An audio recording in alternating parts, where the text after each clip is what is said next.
Hello again, and welcome back to Step Out of the Storm, Navigating Crisis. Welcome to part 2.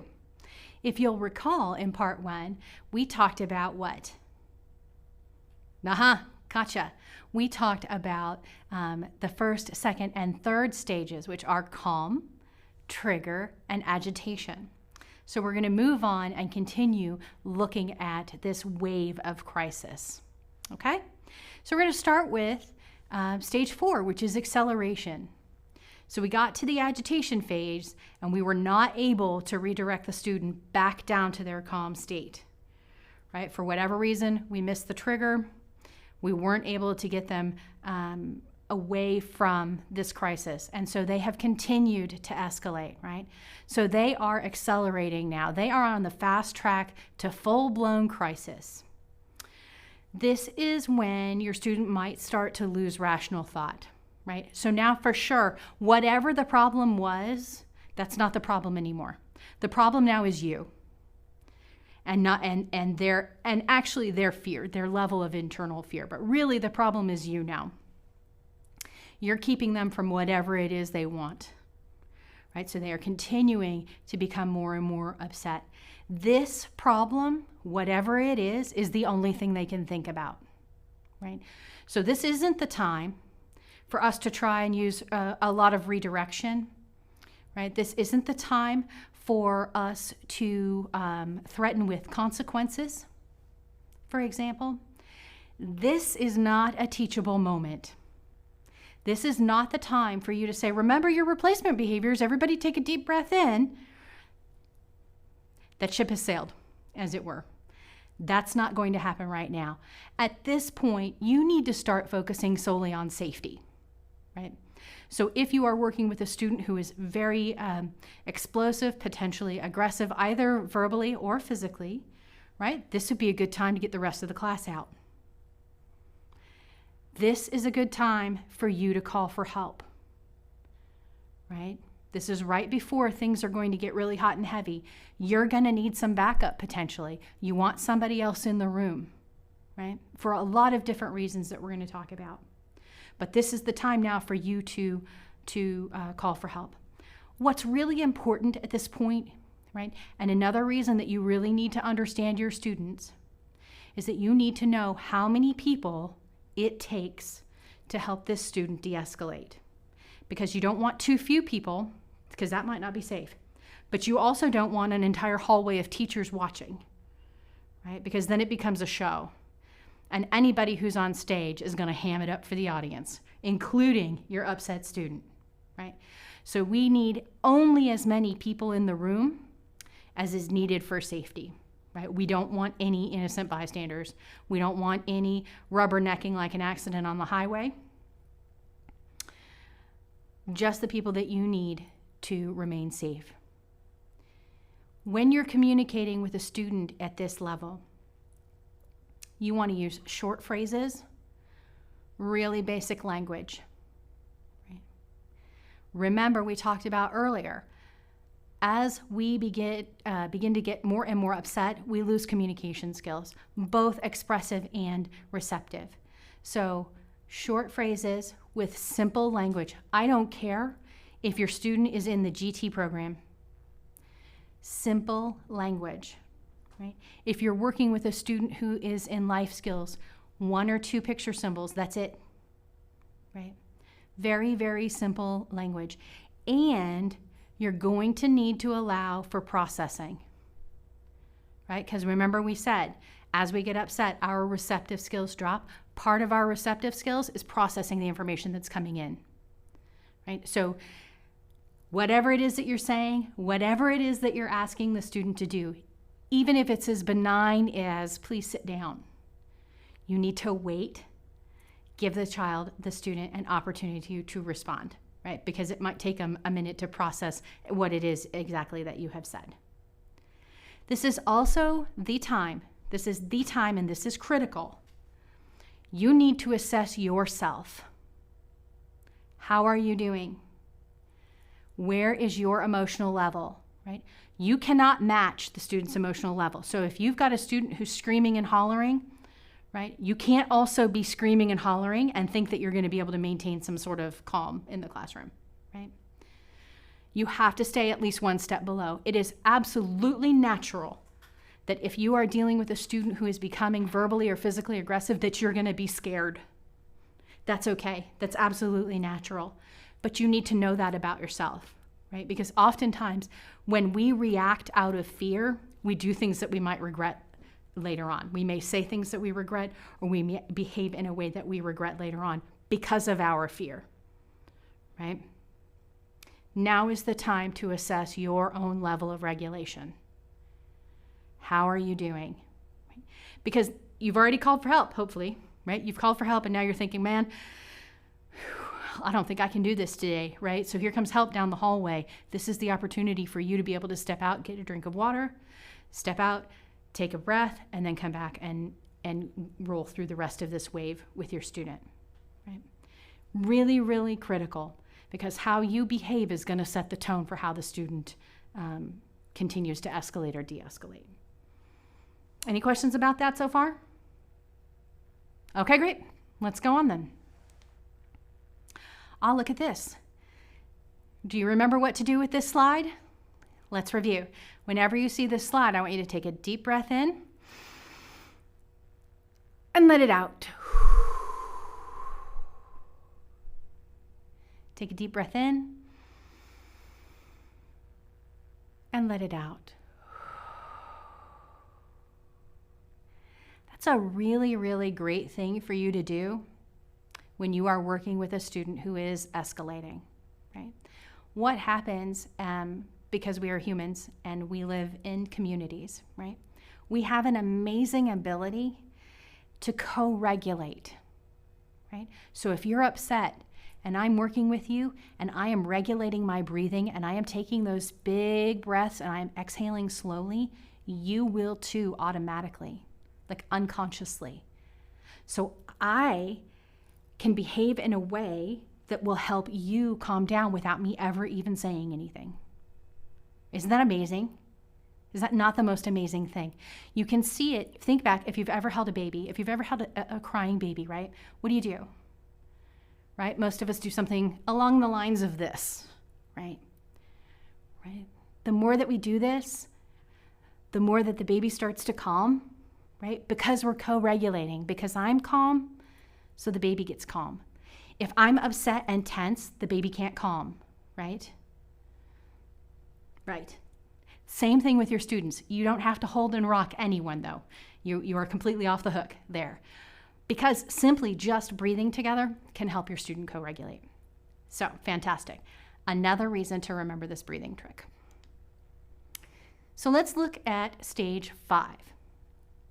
This is now the peak of the crisis, right? This would be when you are standing up on your surfboard, right? The peak of the wave. This is the peak of the crisis. This is the most dangerous stage of a person in crisis, right? This is when people will say and do things that can be incredibly hurtful, incredibly painful, right? May have long-lasting effects.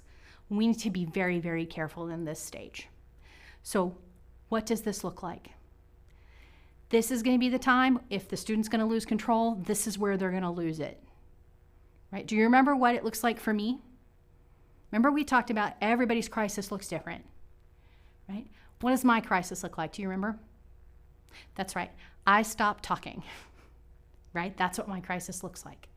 But you're going to have students who throw things, who shout, who completely shut down, right? And what does shut down look like? Maybe have their head on their desk, maybe have their hoodie up over their head, completely unresponsive to you.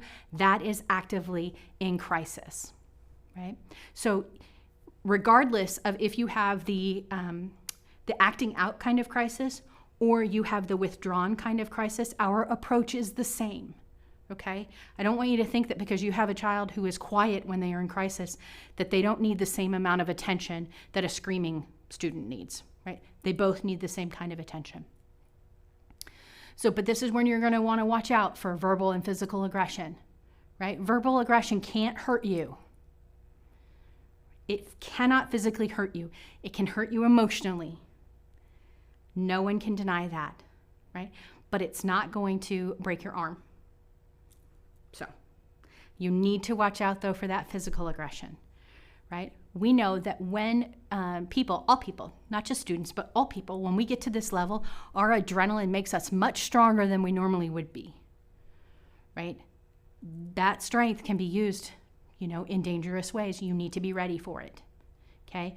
Just because somebody has never hit you before doesn't mean that they won't today. Every single person on the planet has a breaking point. I hope that you never find out what your students' breaking points are, but you need to be ready. Just because it's never happened in the past doesn't mean it won't happen today or sometime in the future. So you always have to keep in the back of your head an awareness of safety, right? Where are you in relation to the student, to the closest exit, to dangerous things in the classroom, which we're going to talk about later, okay? At this point, and this is the hardest, this is the time when we have to stop talking. It is true, and it's a challenge. At this point in time, your sole responsibility is to make sure that everybody stays safe, right? That means the student stays safe. That means you stay safe. If there are other students in the classroom, if there are other staff. Safety is our primary concern at this point. Does that make sense? Right? No talking. Zip it, right? The student can't hear you. The student can't process what you're saying. Right? So you need to make sure that everyone is staying safe. If you didn't get rid of the audience before, get rid of them now. Once a student gets to this level, you cannot move the student, right? So you can't say to the student, well, let's go down to the principal's office. If a student is in active crisis, they need to stay where they are and everyone else needs to leave, okay? The time to go to the principal's office was several stages ago. Right now, we're staying where we are and everybody else is going to get out. Call for help if you haven't called for help. Get rid of the audience, right? And maintain safety. That's what you need to do right now. This isn't the time to talk somebody down off the ledge. This is the time to be there and be a comforting presence, right? Just listen. Just listen to what's going on. Oftentimes, adults get stuck in the truth. The truth is whatever version of the events that you think is right? It's your perception of what happened. So you have a truth and the student has a truth. Oftentimes, they're not the same, right? They're not the same. The student is going to be expressing their truth, right? And maybe it's not the way that you thought it went down, and that's okay. You don't have to fix that right now. You just have to listen, right? Even if what is coming out of the student's mouth is completely made up in your perspective, right? Just let them go. This is not the time to correct them. Big no-no at this point is threatening consequences, right?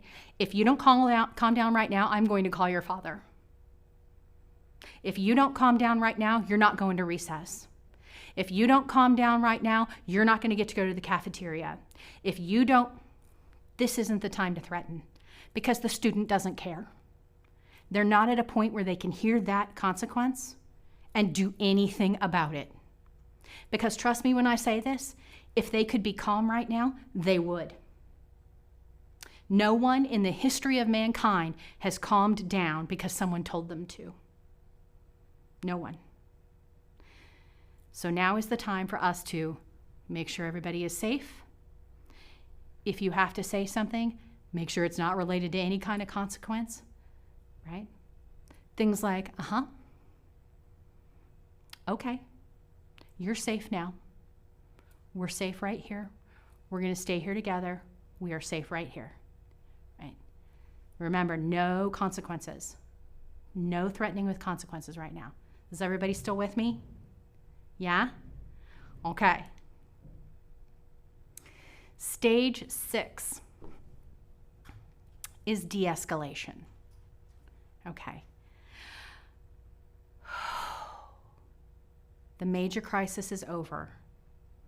right? Whether it was loud, parade-like clanging of gongs kind of crisis, or it was a very quiet, withdrawn kind of crisis. The student is beginning to de-escalate. We can all take a breath.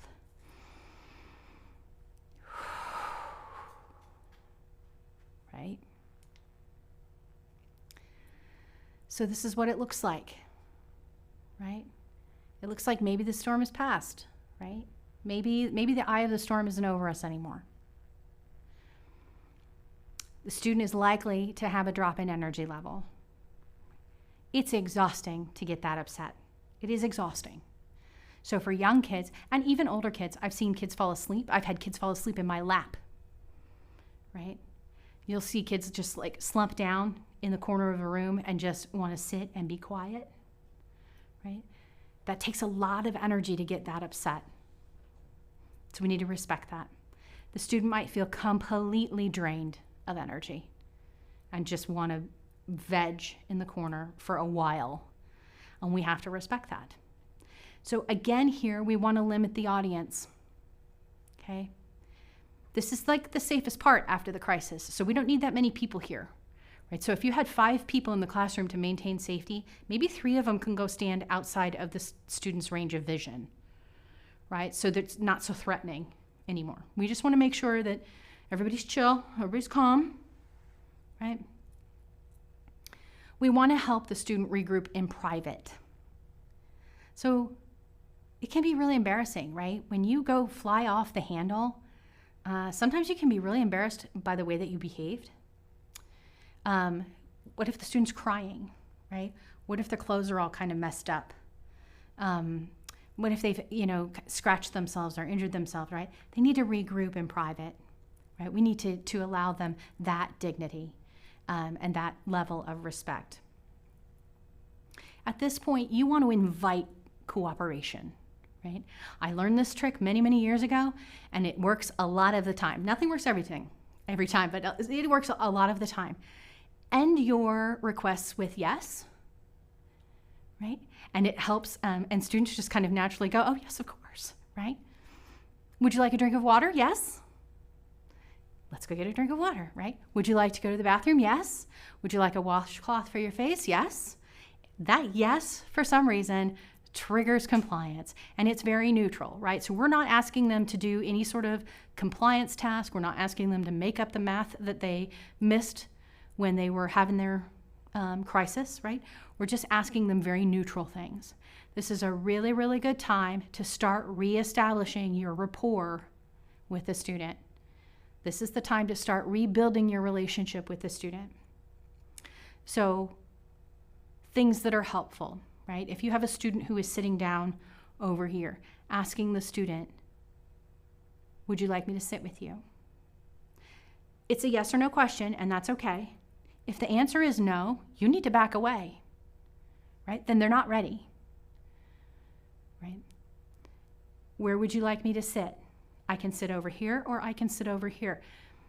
Be wary, right? You still want to make sure that you're keeping safety in mind. So I don't recommend getting all up and close next to the student, because if they start to escalate again, you're right within hitting range, and that's not what you want, right? So sitting across from them, maybe sitting a little bit of ways, enough to feel a connection together, but not so close that you could get hurt potentially.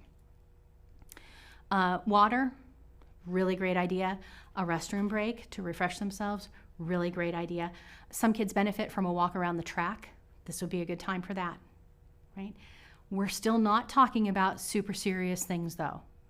We are still allowing the student time to cool down, right, to return.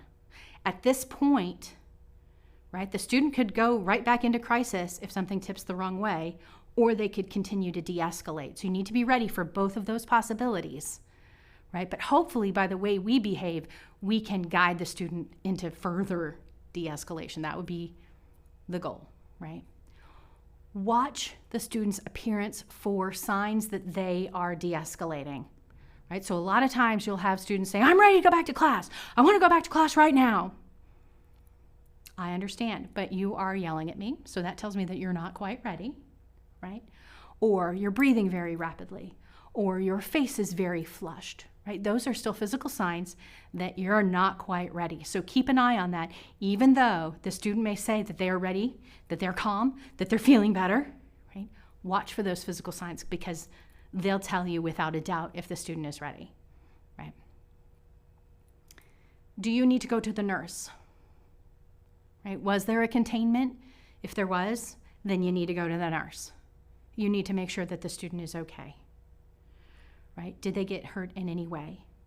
You have to address a student getting hurt because if you don't, that hurt is going to sort of get lodged in their brains and kind of fester, right? It's your job as the adult in the room to be safe, to be the safe harbor for the student.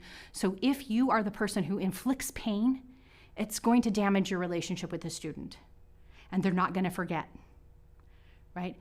The best way to do that is to acknowledge it. Did I hurt you? Are you okay?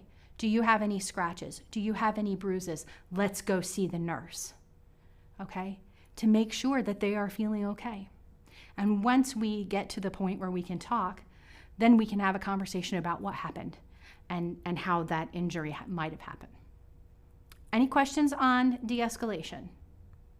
No? How's everybody doing? Okay, great.